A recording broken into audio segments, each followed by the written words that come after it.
এই যে বাটার জন্য এই যে ইসা মাছ বাটা বানাবো তার জন্য পেঁয়াজ কাঁচামরিচ সবই রেডি করে নিচ্ছি। এখন আমি টমেটোটা উঠাই নিয়ে এই গাছের থেকে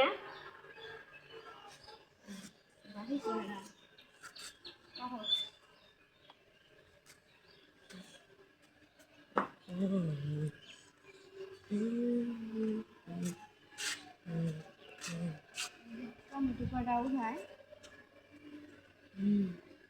কাঁচা টমেটো দিয়ে ভালো লাগবে।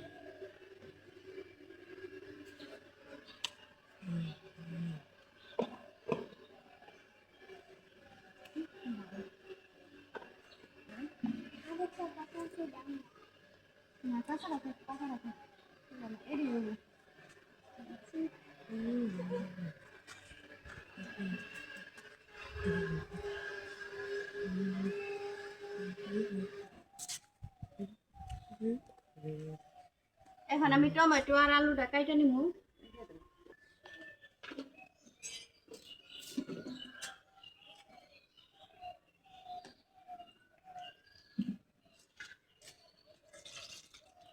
এখন টমেটো আর আলুটা কাইটা নেই, তারপরে সাথে থাকেন।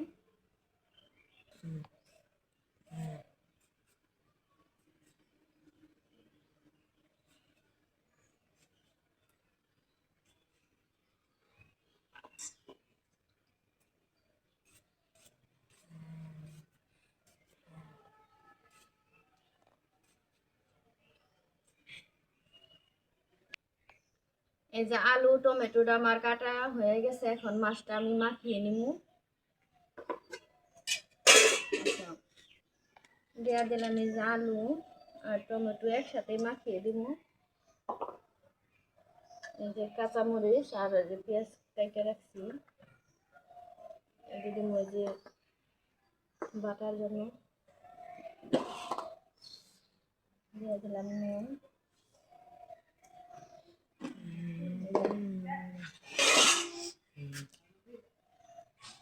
দিয়ে দিলাম একটু হলুদ গুঁড়া আর একটু এই যে মরিচের গুঁড়া।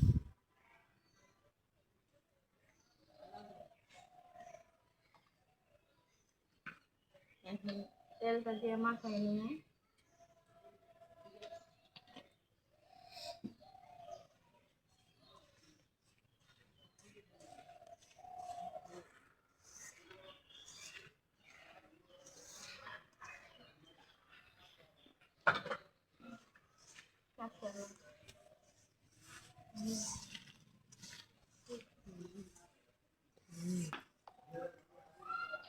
এই যে নদীর মাছ, পাঁচমিশালি মাছ, বংশাই নদী, যে নদী যে আমার বাবার বাড়ি মাছ মারে সবাই, আমার আব্বু মারছিল, সেখান থেকে নিয়ে আসছিলাম মাছটি।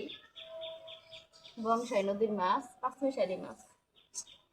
এই মাছ খাইতে কিন্তু অনেক মজা লাগে, নদীর মাছ।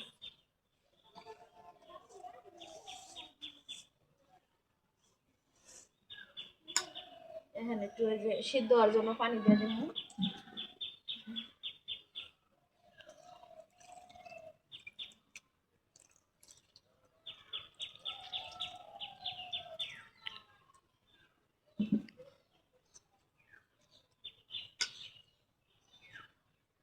এখন চুলাই দিয়ে দেবো।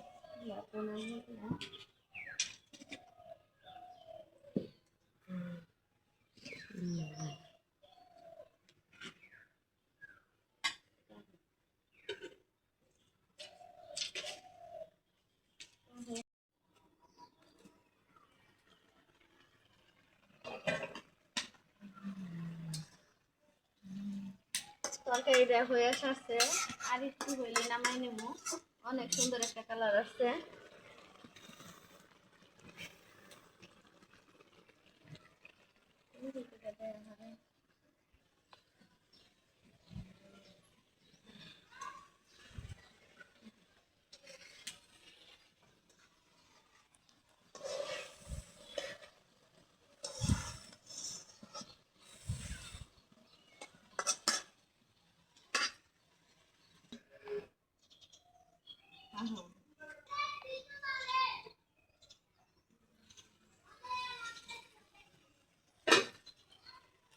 চচ্চড়িটা হয়ে গেছে, এখন এই যে নামিয়ে নিব।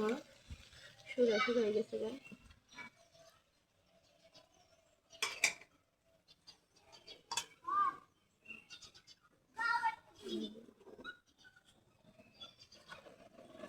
অনেক সুন্দর একটা কালার আইছে।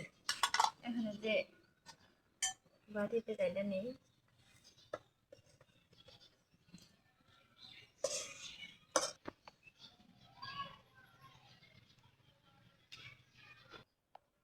এখন কড়াইটা দিয়ে দিলাম, চিংড়িটা ভাজি করে নিব।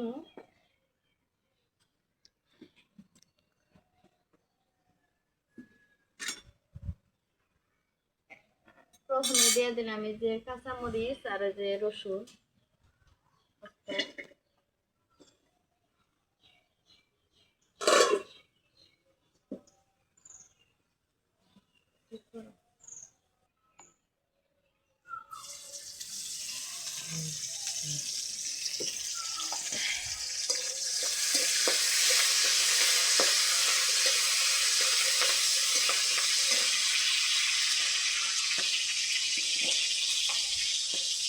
টিকা দিয়ে দিলাম এই যে নুন।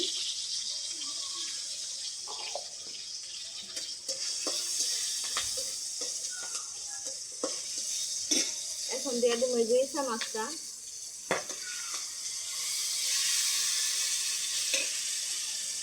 দিয়ে দিলাম একটু হলুদ গুঁড়া। ঠিক আছে,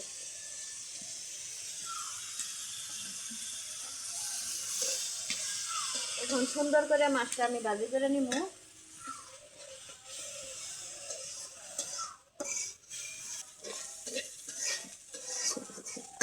মাছটা এই যে সুন্দর করে ভাজা নিচ্ছি, এখন নামিয়ে নিব।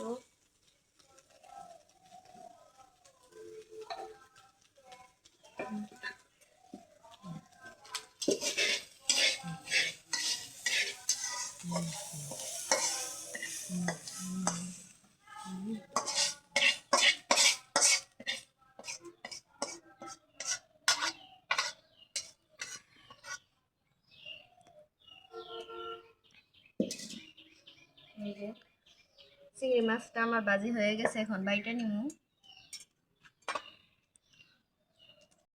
এই যে আমার বাটাটা রেডি হয়ে গেছে। বাটাটা দেখতে কিন্তু অনেক সুন্দর হয়েছে, খেতে অনেক মজা হবো। আর আমার চচ্চড়িটাও রেডি। আজকে সকালে রান্না বান্না কেমন ছিল সবাই কমেন্টে জানাবেন।